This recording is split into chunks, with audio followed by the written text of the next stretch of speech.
30% of that time for being eligible for parole. How exactly did the 23 years come to be? At a conference of the district attorney and the families, one victim suggested that Wilks serve 1 year for each family represented. 23 families showed up. 23 years it was. Each 1-year term would be served consecutively. On top of that was the 4.5 years he got in Sumner County, and his sentence was 27 years, 11 months, and 29 days. He was also ordered to pay restitution to the victims. But with his funeral home gone and his license permanently stripped by the state, good luck with that.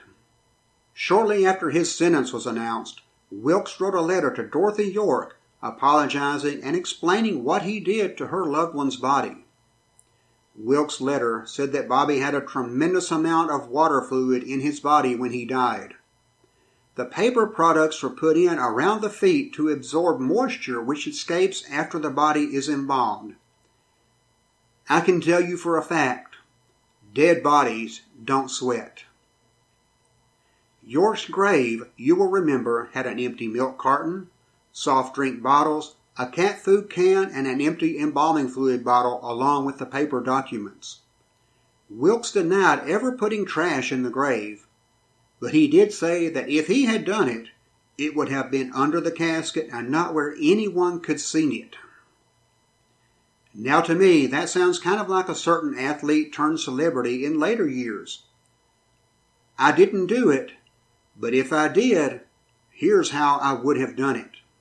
Wilks later tried to sue WSMV Channel 4 in Nashville for allegedly being punched by a cameraman as he exited the courthouse. Later he tried to sue for invasion of privacy, saying that prison officials made sure he was on camera when Governor Ned Ray McWhirter visited the prison.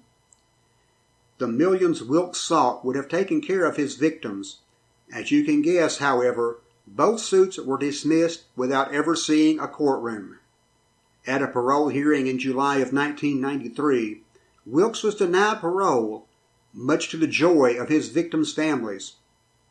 One of the victims told Wilks, "I hope you don't never get out, bub, and you better hope I don't see you if you do." Parole officials stated that Wilks could try again in 5 years. In 1996, Bobby Wilks would face charges of an entirely different nature. He was indicted on 6 counts of molesting minor female visitors in a recreation room where children would watch movies while relatives visited other prisoners. Now, one thing I would like to know, did nobody check out Wilks' records and see he had a prior sex charge before letting him around children? He was found guilty of those charges as well and sentenced to 6 consecutive counts of 30 years and a fine of $25,000 on each count. Bobby Wilks never left prison alive. He died of natural causes in January of 2017 at the Lois DeBerry Special Needs Prison in Nashville at 81 years of age. There were few reports of his passing, and no published obituary that I could find. One Robertson County digital publication, the Smoky Barn News, reported that his body was claimed by his family. Bobby Wilks was granted the dignity in death that was stolen from his clients and their families. A funeral director from the Robertson County area, speaking on the condition of anonymity, told me that Wilks was cremated and the cremains returned to his family. No one knows which funeral home handled the cremation because none of the facilities will own up to it. I certainly can't blame them. If Bobby Wilks had a traditional funeral, it would have been justice for the families of his victims to gather at the cemetery and tell the funeral directors, "Y'all go on home now. You don't need to see this. We'll take care of everything." Emotions still run high in Robertson and Sumner counties when the name Bobby Wilks is mentioned. Of course, desecrating his body would have made those families no better than the man they despise, and ultimately, living well is the best revenge. For sure, no funeral director in the area will ever tell a family to go on home and come back later. Personally, I never turn my back on anybody. And after researching this story, I particularly never turn my back in a cemetery. One byproduct of this tragedy was that the State Board of Funeral Directors and Embalmers, along with other regulatory boards, was granted more funding that would provide for more inspectors and more frequent inspections. Today, the board has 3 licensed funeral directors who canvass the state, visiting every funeral home every year to ensure compliance with state law. They also have 4 examiners who visit funeral homes and cemeteries to ensure that pre-need funeral and cemetery funds are handled correctly and invested properly.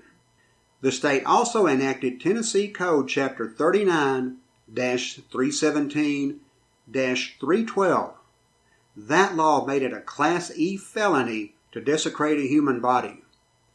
The statute reads, "A person commits an offense who, without legal privilege, knowingly, physically mistreats a corpse in a manner offensive to the sensibilities of an ordinary person, disinters a corpse that has been buried or otherwise interred, or disposes of a corpse in a manner known to be in violation of the law." A corpse, for purpose of this statute, refers to any human body in any state of decomposition or cremated remains of a human body. 99.9% of funeral directors are hard-working, decent people who are running a business and trying to make a living. The other 0.1%, if you're planning to dispose of a body in a manner contrary to the law, or maybe throw in trash or an empty embalming fluid bottle, just remember, somebody is watching. Hot Nights and Cold Bodies is available on Spotify, iHeartRadio, Apple Podcast, Google Podcast, Spreaker.com, and YouTube. Original music for this production by D. Yankee and the song Midnight Mass. Research for this podcast is done through the archives of newspapers.com, the Nashville Tennessean, and United Press International. Hot Nights and Cold Bodies is a production of Grave Undertakings Monument Restoration Services. See our Facebook page, Grave Undertakings. Until next time, if you look for me, I'll be in the cemetery. You never know what I might dig up.